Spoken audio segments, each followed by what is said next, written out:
سرور کائنات ہیں، زمین آسمان کا نظام جن کے لیے بنا ہے، جن کے انگلی کے اشارے پر چاند کے 2 ٹکڑے ہو جاتے ہیں، جن کے دستے مبارک سے پانی کے چشمے جاری ہو جاتے ہیں، جن کی قدر جانور بھی کرتے ہیں، جن کی قسمیں قرآن کھاتا ہے، یاسین والقرآن الحکیم انک لمن المرسلین، مجھے قرآن کی قسم میں نے تجھے رسول بنا کر بھیجا۔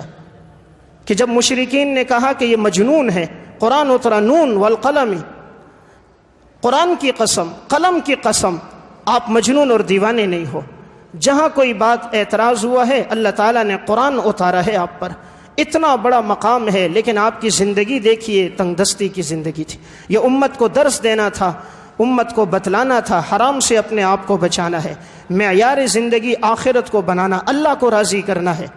حضرت عمر رضی اللہ تعالیٰ عنہ آئے، آپ صلی اللہ علیہ وسلم گھر میں آرام کر رہے تھے۔ حضرت عمر جیسے اندر داخل ہوئے، آپ صلی اللہ علیہ وسلم اٹھ کر بیٹھ گئے۔ حضرت عمر نے دیکھا آپ صلی اللہ علیہ وسلم کے جسم پر اسی طرح چٹائی کے نشانات پڑ گئے تھے۔ حضرت عمر نے گھر میں نظر دوڑائی، ایک طرف دیکھا ایک مشکیزہ ہے جس میں پانی ہے، ایک کنارے پہ دیکھا کہ 1 سا کھجوریں پڑی ہوئی ہیں، اور نیچے دیکھا ایک چٹائی ہے، باقی آپ کے گھر میں اس کمرے میں کچھ بھی نہیں ہے۔ حضرت عمر رونے لگ گئے۔ آپ نے پوچھا عمر کیوں رو رہے ہو؟ فرمایا یا رسول اللہ، قیصر کے بادشاہ، کسریٰ کے بادشاہ، ان کے پاس تو اتنی دولت ہے، اتنی دنیا ہے، ان کے پاس اتنے خزانے ہیں، وہ دنیا میں عیش و عشرت میں رہ رہے ہیں، آپ امام الانبیاء ہو، آپ کا اتنا بڑا مقام، لیکن آپ کی زندگی تنگ دستی کی زندگی ہے۔ آپ کے گھر میں ایک مشکیزہ، 1 سا کھجور اور ایک کھجور کی چھال ہے، اس کے علاوہ کچھ نہیں۔ آپ صلی اللہ علیہ وسلم نے فرمایا یا ابن الخطاب الا ترضى ان تكون لنا الاخرہ ولہم الدنیا، اے خطاب کے بیٹے تو اس پہ راضی نہیں ہے؟ اللہ نے ہمیں آخرت دی ہے، ان کو دنیا دی ہے۔ یا ابن الخطاب الا ترضى ان تكون لنا الاخرہ ولہم الدنیا، اے خطاب کے بیٹے تو اس پہ راضی نہیں؟ اللہ نے ہمیں آخرت دی ہے، ان کو دنیا دی ہے۔ اللہ نے ہمیں آخرت دی ہے۔ مومن کی زندگی آخرت کی زندگی، اصل محنت آخرت کے لیے محنت ہے۔ اس دنیا کے لیے تو بڑی محنت کر لی، 60 سالہ زندگی ہے، اتنا کمایا کہ 100 سال بھی کھائیں تو ختم نہ ہو، اتنا کمایا کہ 7 نسلیں کھائیں تو بھی ختم نہ ہو۔ اس قبر کے گھڑے کے لیے کیا تیاری کی، جہاں کا سفر ہم نے اکیلے کرنا ہے۔ یتبع المیت ثلاثۃ، 3 چیزیں انسان کے ساتھ قبر تک جاتی ہیں۔ فیرجع منہ اثنان، 2 چیزیں لوٹ آتی ہیں، یرجع اہلہ و مالہ، رشتہ دار بھی واپس آ جاتے ہیں، یہ مال اور دولت بھی واپس آ جاتا ہے۔ ویبقى منہ واحد، ایک چیز باقی رہتی ہے، وہو عملہ، وہ انسان کے اعمال ہیں۔ تو ہمارے ساتھ جانے والی چیز ہمارا عمل ہے، تو ہم نے عمل پر کتنی محنت کی، ساری محنت صبح سے شام تک دنیا کے لیے۔ صبح اٹھتے ہیں تو دنیا ہے، رات جب تک نیند نہ آئے تو دنیا ہے، آخرت کے لیے کیا محنت کی ہے۔ آج ہماری مسجدیں ویران ہو گئی ہیں، اللہ سے تعلق ٹوٹ چکا ہے، اسی لیے پریشان اور غمگین ہے، ورنہ اس امت کے فقراء اغنیاء سے 500 سال پہلے جنت میں داخل ہوں گے۔ اس امت کا جو فقیر ہوگا، جس نے تنگ دستی میں زندگی گزار دی، مالدار سے 500 سال پہلے جنت میں جا رہا ہے، کیونکہ مالدار اپنے مال کا حساب دے گا۔ آپ صلی اللہ علیہ وسلم نے فرمایا لا تزول قدم ابن آدم یوم القیامہ حتی یسأل عن 5، ابن آدم کے قدم اپنی جگہ سے نہیں ہلیں گے قیامت کے دن جب تک وہ 5 باتوں کا جواب نہیں دے گا۔ اس سے سوال ہوگا عن عمرہ فیما افناہ، وعن شبابہ فیما ابلاہ، وعن مالہ من این اکتسبہ، وبما انفقہ۔ ہم نے تمہیں زندگی دی تھی، تم نے کہاں لگائی؟ ہم نے تمہیں جوانی دی تھی، تم نے جوانی کو کن کاموں میں لگایا تھا؟ مال کہاں سے کمایا تھا اور کہاں خرچ کیا تھا؟ اور زندگی کے ایام کن کاموں میں گزارے تھے؟ جب تک انسان ان باتوں کا جواب نہیں دے گا، آپ نے فرمایا اس کے قدم اپنی جگہ سے ہل نہیں سکیں گے۔ دیکھیں، ہر چیز کے بارے میں ایک سوال ہے، زندگی کے بارے میں ایک سوال، جوانی کے بارے میں ایک سوال، لیکن مال کے بارے میں 2 سوال ہیں۔ نمبر 1، مال کہاں سے کمایا؟ نمبر 2، مال کہاں خرچ کیا؟ نمبر 1، مال کہاں سے کمایا؟ نمبر 2، مال کہاں سے خرچ کیا؟ اگر یہ جواب ہمارے پاس ہیں تو الحمدللہ، اور اگر جواب نہیں ہے تو اللہ کی طرف رجوع کر کے توبہ کریں، آخرت کی زندگی کو مقصد بنائیں۔ حضرات انبیاء ہوں یا صلحاء یا صحابہ ہوں، ان سب کی زندگی اس میں گزری کہ ان لوگوں نے آخرت کی زندگی کو مقصد بنایا۔ حضرت سلمان فارسی رضی اللہ تعالیٰ عنہ، امام ابو نعیم اصفہانی نے حلیۃ الاولیاء میں واقعہ لکھا، ان کا جب نکاح ہوا پہلی رات گھر والی کے پاس جا رہے تھے۔ ان کی گھر والی قبیلہ کندہ کی ایک بڑی خاتون تھی، اس سے نکاح ہوا تھا تو اس نے اپنے گھر کو پردوں کے ساتھ سجایا ہوا تھا، قالینیں بچھی ہوئی تھی، بہت قیمتی سامان اندر موجود تھا۔ حضرت سلمان فارسی رضی اللہ تعالیٰ عنہ جیسے گھر میں قدم رکھا، اب پہلا دن تھا شادی کا، کیا دیکھا سارے پردے ہی پردے، قالینیں، بستر نہایت عمدہ قسم کے۔ یہ تو صحابی رسول تھے جن کی زندگی عبادت اور ریاضت میں گزرا کرتی تھی۔ تو انہوں نے گھر والی کو خطاب کر کے کہا، کیا تیرے گھر کو سردی لگ رہی ہے کہ پردوں سے اسے ڈھانپ دیا ہے، یا تیرے گھر میں بیت اللہ آ گیا ہے کہ تو نے پردے لٹکا دیے؟ پردے تو بیت اللہ پر ہیں، یہ قالینیں کہاں سے آ گئی، یہ مال اور دولت کہاں سے آیا؟ تجھے معلوم نہیں مومن کی زندگی تو آخرت کی زندگی ہے؟ بس یہ جملہ کہا تھا، اس خاتون نے آگے سے کہا، آپ کو میں گواہ بناتی ہوں، یہ گھر میں جتنا ہے سب اللہ کے راستے میں صدقہ ہے۔ حضرت سلمان فارسی گھر میں داخل ہوئے، دیکھا غلام آ گئے خدمت کے لیے، ایک غلام، دوسرا غلام۔ پوچھا یہ غلام کہاں سے؟ کہا جی میرے غلام ہیں، آپ کی خدمت کے لیے۔ فرمایا مجھے غلام نہیں چاہیے، انہیں اللہ کی رضا کے لیے آزاد کرتا ہوں۔ اس خاتون نے کہا ٹھیک ہے، یہ بھی اللہ کی رضا کے لیے آزاد۔ یہی سلمان فارسی رضی اللہ تعالیٰ عنہ، سنن ابن ماجہ میں روایت ہے، جب ان کا آخری وقت آیا، مرض الموت میں تھے، سعد بن ابی وقاص رضی اللہ تعالیٰ عنہ آئے، حضرت سلمان فارسی رو رہے تھے۔ پوچھا کیوں رو رہے ہو؟ کیا آپ مسلمان نہیں؟ کہا جی مسلمان ہو۔ کہا آپ تو صحابی رسول ہو، پھر اتنا غمگین اور پریشان کیوں ہو؟ کیا آخرت کے مراحل کے بارے میں سوچ رہے ہو؟ فرمایا نہیں، حضور نے تو ہم سے وعدہ لیا تھا، تمہارے لیے اتنی دنیا کافی ہے جتنی کہ ایک سوار کے لیے ہوتا ہے توشہ، اتنا کافی ہے۔ حالانکہ میں دیکھتا ہوں میرے پاس بہت ساری دنیا آ چکی ہے، میں اللہ کے دربار میں کیا جواب دوں گا؟ تو جب ان کا انتقال ہوا، ان کے سارے گھر کے ساز و سامان کو جمع کیا گیا تو اس کی قیمت صرف 24 درہم تھی۔ ایک درہم 16 روپے بنتا ہے، 24 درہم کو آپ دیکھ لو 500 روپے بھی پورے نہیں بنتے۔ اس پر وہ رو رہے تھے، میرے پاس دنیا زیادہ آ گئی ہے، میں اللہ کے دربار میں کیا جواب دوں؟ یہ وہ لوگ تھے جنہوں نے آخرت کو مقصد بنایا تھا۔ اللہ نے دنیا میں ان لوگوں کو عزتیں، مقام، شہرتیں سب کچھ دی تھی۔ تو کامیاب ہے وہ انسان جس نے آخرت کی زندگی کو اصل بنایا، اللہ کو راضی کرنا اپنی زندگی کا مقصد بنایا۔ علامہ ابن جوزی رحمۃ اللہ علیہ کی کتاب صفۃ الصفوہ، اس میں لکھا کہ سالم بن عبداللہ رحمہ اللہ طواف کر رہے تھے۔ حضرت سالم عبداللہ ابن عمر کے بیٹے ہیں، طواف کر رہے تھے، اتنے میں اس دور کا بادشاہ ہشام بن عبد الملک آیا۔ بادشاہ آیا، طواف کرنے لگا، حضرت سالم کو دیکھا تو ان سے کہا آپ کی کوئی ضرورت ہو، کوئی خواہش ہو تو مجھے بتا دو، میں آپ کی ضرورت کو پورا کروں گا۔ حضرت سالم نے فرمایا اللہ کے بندے تمہیں شرم نہیں آتی؟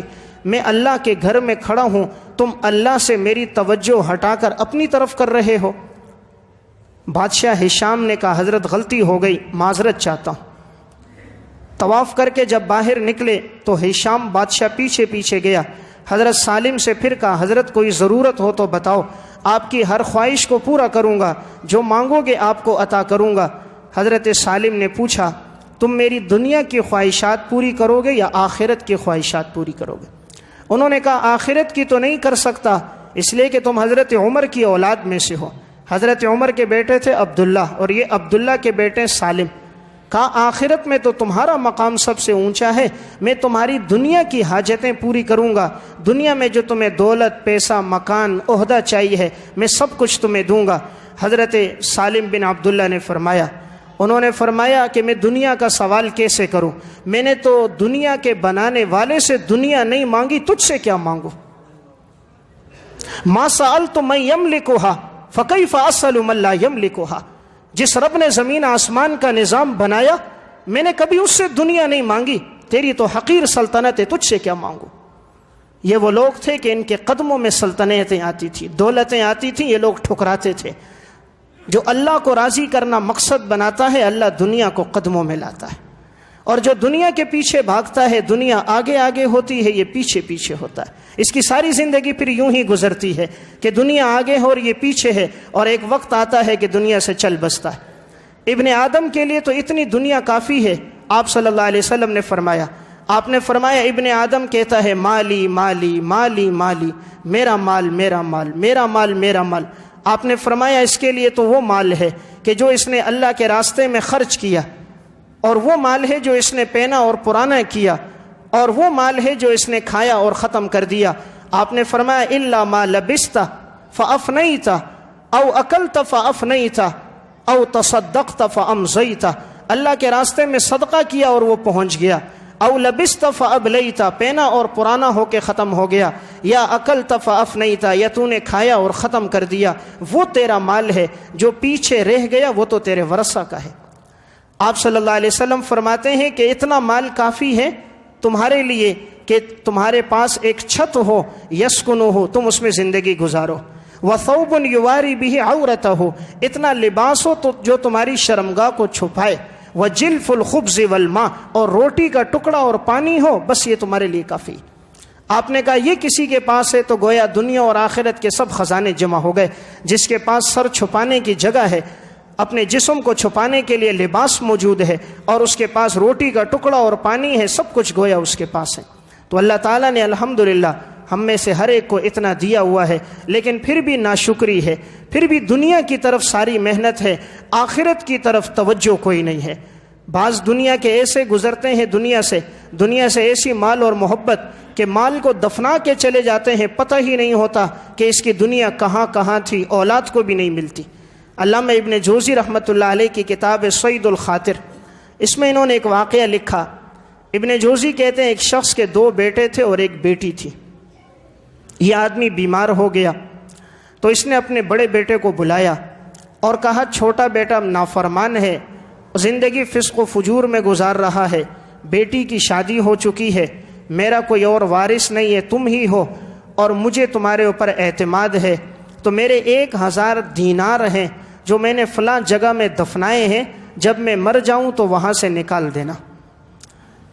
اب اس باپ نے اپنے بیٹے کو یہ کہا تو بیٹا بھی دنیا کا پجاری تھا، ابھی باپ بیمار ہے، وہ اس انتظار میں نہیں کہ باپ کی خدمت کروں، باپ کو جس چیز کی ضرورت ہے وہ مہیا کروں، وہ اسی ٹائم گیا اور دوڑتا ہوا گیا اس جگہ سے 1000 دینار نکال کے لے آیا۔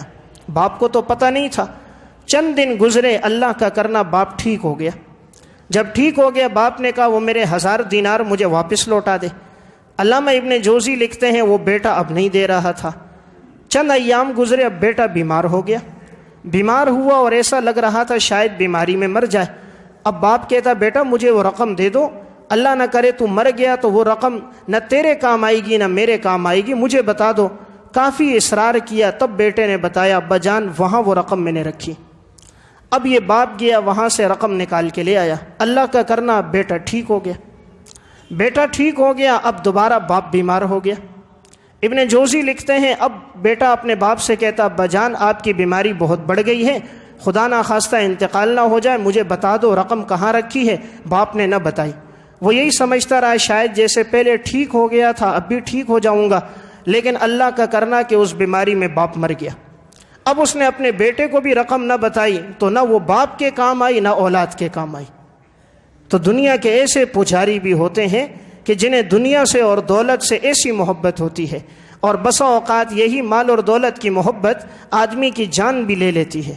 حکیم الامت مولانا اشرف علی تھانوی رحمۃ اللہ علیہ کے خطبات میں ایک واقعہ ہے، لکھتے ہیں کہ تھانہ بھون میں ایک شخص تھا جو بچوں کو پڑھاتا تھا، مال سے بڑی محبت تھی، ساری زندگی جو پیسہ ہوتا جمع کرتا اپنے پاس رکھتا رہتا، جو مال ہوا جمع کرتا، اولاد بیوی بچے عیال اس کے نہیں تھے۔ تو جو شاگرد اس سے پڑھا کرتے تھے تو انہوں نے استاد سے کہا اللہ نے آپ کو بڑا مال دیا ہے، ہم پہ بھی خرچ کرو، تو استاد آگے سے ڈانٹ دیتا کہ تم میرے اوپر خرچ نہیں کرتے ہو، مجھ سے کہتے ہو۔ اب یہ جو شاگرد تھے ان میں سے بعض شریر بھی تھے، ان میں سے ایک نے دیکھا کہ یہ استاد پیسے رکھتا کہاں ہے، تو وہ جو استاد تھا وہ دن میں 1 مرتبہ جاتا تھا، ایک جگہ اس نے کھود کر اپنے دراہم دینار پیسے وہاں رکھے تھے، روزانہ وہاں جاتا، اسے نکالتا، گنتا اور گن کے رکھ دیتا۔ قرآن کریم میں بھی اللہ نے بڑی عجیب بات کی ہے، کہا وَيْلٌ لِكُلِّ هُمَزَةٍ لُمَزَةٍ الَّذِي يَحْسَبُ أَنَّ مَالَهُ أَخْلَدَ، کہ یہ انسان گمان کرتا ہے یہ مال اس کے پاس ہمیشہ رہے گا، اس لیے یہ مال کو گنتا رہتا ہے۔ الذی یحسب ان مالہ اخلدا، یہ سمجھتا ہے کہ مال اس کے پاس ہمیشہ رہے گا تو ہمیشہ مال کو گنتا رہتا ہے، یہ نوٹ کتنے ہیں، کتنے کم ہو گئے، 1000 کے کتنے، 5000 کے کتنے۔ اسی طرح یہ بھی روزانہ جاتا اپنے پیسوں کو دیکھتا۔ ایک شاگرد نے دیکھ لیا اسے، اب جب یہ اگلے دن سبق پڑھانے آیا تو شاگرد وہاں سے کچھ مال انہوں نے نکال دیا، اور اگلے دن استاد سے کہا کہ حضرت آپ کی دعوت ہے فلاں شاگرد کی طرف سے۔ دعوت میں رنگا رنگ قسم کے کھانے پکائے، رنگا رنگ قسم کے میوہ جات تھے، پھل تھے، فروٹ تھا۔ استاد کو دعوت دی، استاد آیا، کھانا کھایا، اتنے سارے کھانے دیکھے تو استاد بھی بڑا خوش ہوا اور بڑی دعا دینے لگا اپنے شاگرد کو، یہ بڑا قدردان ہے، میری اتنی خدمت کی ہے۔ تو اب وہ استاد پوچھتا تھا بیٹا یہ رقم اتنی کہاں سے لائی؟ تو شاگرد کہتا حضرت آپ کی جوتیوں کے صدقے، آپ کی جوتیوں کے صدقے سب کچھ ہے، حضرت کھائیے، دعا کیجیے۔ پھر استاد کہتا، شاگرد کہتے حضرت آپ کی جوتیوں کے صدقے۔ وہ آگے سے مسکرانے لگ گئے۔ استاد کو کچھ تھوڑا سا دل میں کھٹک ہوا، کہیں میری رقم تو ان کے ہاتھ نہیں لگ گئی۔ اب وہ گیا اور جا کر وہاں پہنچا تو دیکھا واقعی جو رقم تھی وہ شاگردوں نے نکال دی تھی، اور اس کی وہ پیٹی خالی تھی، دراہم دینار نہیں تھے۔ مال سے ایسی محبت تھی، ہارٹ اٹیک ہوا، انتقال ہو گیا۔ جب انتقال ہو گیا تو اب لوگ علماء کے پاس آئے کہ بھئی اس وجہ سے اس کا انتقال ہو گیا، اور اس کا مال تو کافی بچ گیا ہے، دعوت میں تھوڑا لگا تھا، باقی بچا ہوا، اس مال کا کیا کریں؟ تو انہوں نے کہا چونکہ یہ مال منحوس ہے، جس نے ایک آدمی کی جان لی ہے، اس لیے اس مال کو اس کے ساتھ دفنا دو۔ اب جب اس کو دفنایا گیا تو یہ دراہم دینار مال سارا اس کے اوپر رکھ دیا گیا، کفن کے ارد گرد رکھا، اوپر سے قبر بند کر دی گئی۔ اب جو علاقے کا کفن چور تھا اس نے کہا یہ تو آج جو مردہ مرا ہے اس سے کفن بھی ملے گا، دولت بھی ملے گی۔ اب یہ رات کے ٹائم گیا اور قبر کھولی، جیسے ہی کھولی اوپر جو چاندی کے دراہم تھے وہ چمک رہے تھے۔ یہ سمجھا کہ یہ چمک رہے ہیں، خوبصورت ہیں، نئے ہیں، حالانکہ وہ ان کو آگ میں تپایا گیا تھا، اس سے اس کو عذاب دیا جا رہا تھا کہ وہ مال کا حق نہیں ادا کرتا ہے۔ قرآن کریم میں ہے یوم یحمى علیہا فی نار جہنم فتکوی بہا جباہہم وجنوبہم وظہورہم ھذا ما کنزتم لانفسکم فذوقوا ما کنتم تکنزون۔ اللہ تعالیٰ قرآن میں کہتا ہے جو آدمی اپنے مال کا حق نہیں ادا کرے گا، قیامت کے دن اس کے سونے کو، چاندی کو آگ میں تپایا جائے گا، گرم کیا جائے گا، اور اس کی پیشانی کو، اس کی کمر کو، اس کی پشت کو، اس کے پہلوؤں کو داغا جائے گا، اور کہا جائے گا یہ وہ تیرا مال ہے جو دنیا میں تو جمع کرتا تھا اور گنتا رہتا تھا اور اللہ کے راستے میں خرچ نہیں کرتا تھا۔ تو وہ جو دراہم تھے انہیں آگ میں تپا کر اسے سزا دی جا رہی تھی، یہ سمجھا کہ وہ چمک رہے ہیں۔ یہ کفن چور نے جیسے ہاتھ ڈالا اور دراہم لینے لگا تو اس کی انگلیوں کے جو اگلے 4 پورے تھے وہ جل گئے، اور وہ ایسے جلے کہ یہ چیختا چلاتا ہوا ایک دم لوٹا، قبر کو بھی اوپر سے بند نہ کیا، چیختا رہا کہ میں جل گیا ہوں۔ اب ایسی جلن ہوتی تھی کہ یہ ایک کٹورے میں پانی اپنے پاس لیتا تھا اور یوں اپنی انگلیاں بیچ میں ڈالتا تھا، ہر وقت اس کی یہ حالت ہوتی، سونے لگتا تب بھی کٹورے میں ہاتھ ڈالتا، تھوڑی دیر کے لیے اگر پانی تبدیل کرنے کی ضرورت پیش آتی یا ہاتھ نکالتا تو اس کی چیخیں گویا آسمان سے بات کر رہی ہوں۔ اتنا وہ بھی شخص عذاب میں مبتلا ہو گیا۔ اس سے اندازہ کیجئے جس نے مال کا حق نہیں ادا کیا ہے وہ کتنے عذاب میں ہوگا، کہ جس کے صرف انگلی کے پورے جلے ہیں اس کی یہ حالت ہے، اور جس نے مال کا حق نہیں ادا کیا اس کی کیا حالت ہوگی۔ یہ وہ دنیا کے فانی پجاری تھے کہ جو مال اور دولت کی وجہ سے اپنی جان دے گئے، اللہ کے راستے میں خرچ نہ کیا۔ تو میری گفتگو کا مقصد دنیا کے ساتھ تعلق بقدر ضرورت ہو، آخرت کے ساتھ تعلق ہو۔ اللہ نے مال دیا ہے، اللہ کے راستے میں خرچ ہو، اللہ کے ساتھ تعلق ہو۔ یہ دنیا تو ختم ہونے والی ہے۔ قرآن کہتا ہے ما عندکم ینفد وما عند اللہ باق، تمہارے پاس جو کچھ ہے یہ ختم ہو جائے گا، جو تمہارے رب کے پاس ہے یہ باقی رہے گا۔ جو تمہارے پاس ہے یہ ختم ہو جائے گا، جو تیرے رب کے پاس ہے وہ باقی رہے گا۔ اللہ نے فرمایا کل شیء ہالک الا وجہہ، ہر چیز پہ ہلاکت ہے سوائے تیرے رب کی ذات کے، تیرے رب پر ہلاکت نہیں ہے۔ اللہ کی صفت ہے الباقی، اللہ باقی رہنے والا ہے، باقی ہر چیز پہ فنا، دنیا کی ہر چیز فانی، تو فانی دنیا کے ساتھ محبت نہ ہو، فانی دنیا پر نہ مر مٹیں، اس ذات پر مر مٹیں جو باقی ہے، جو هو الاول والآخر والظاہر والباطن۔ جب کائنات میں کچھ نہیں تھا تب بھی وہ اللہ تھا، جب کائنات میں کچھ نہیں ہوگا تب بھی وہ اللہ ہوگا، وہ ظاہر میں بھی موجود، وہ باطن میں بھی وہی اللہ موجود ہے۔ تو محبت ہو اس باقی اللہ سے ہو، اس وارث اللہ سے محبت ہو۔ وَلِلَّهِ مِيرَاثُ السَّمَاوَاتِ وَالْأَرْضِ، زمین اور آسمان کا اصل وارث اللہ ہے۔ إِنَّا لَنَحْنُ نُحْيِي وَنُمِيتُ وَنَحْنُ الْوَارِثُونَ، ہم زندگی دیتے ہیں، ہم موت دیتے ہیں، ہم تمہارے وارث ہیں۔ وارث اللہ ہے، اس لیے یہ جملہ مت لکھا کرو علی وارث ہے، حضرت علی وارث نہیں، اللہ وارث ہے۔ وارث اللہ، قرآن میں اللہ کہہ رہا ہے اِنَّا لَنَحْنُ نُحْيِي وَنُمِيتُ، زندگی ہم دیتے ہیں، موت ہم دیتے ہیں، وَنَحْنُ الْوَارِثُونَ، ہم تمہارے وارث ہیں۔ کائنات کا وارث اللہ ہے، تو وہ انسان کامیاب ہے جس نے آخرت کی زندگی کو مقصد بنایا۔ اسی لیے آپ صلی اللہ علیہ وسلم فرماتے ہیں الدنیا دار من لا دار لہ، دنیا گھر ہے اس کا جس کا کوئی گھر نہیں، ومال من لا مال لہ، مال ہے اس کا جس کا کوئی مال نہیں، ولہا یجمع من لا عقل لہ، دنیا کو وہ جمع کرتا ہے جس کے پاس عقل نہیں ہوتی، جس کے پاس عقل نہیں ہے آپ نے فرمایا وہ جمع کرے گا، ورنہ مومن کی زندگی تو آخرت کی ہوگی۔ آپ نے فرمایا لا تتخذوا الضیعۃ، جائیدادیں مت بنانا، فترغبوا فی الدنیا، ورنہ دنیا میں رغبتیں کرو گے۔ مال اور دولت اور جائیدادیں جب بن جاتی ہیں تو روح ان کے ساتھ اٹک جاتی ہے، پھر کبھی نقصان ہو جاتا ہے تو ہارٹ اٹیک ہو جاتا ہے۔ اس لیے آپ نے 1400 سال پہلے فرمایا لا تتخذوا الضیاع، جائیدادیں مت بنانا، فترغبوا فی الدنیا، ورنہ تم دنیا کی طرف رغبتیں کرو گے۔ تو عقل مند وہی ہے جو موت سے پہلے موت کی تیاری کر دے۔ اللہ مجھے اور آپ کو عمل کی توفیق دے۔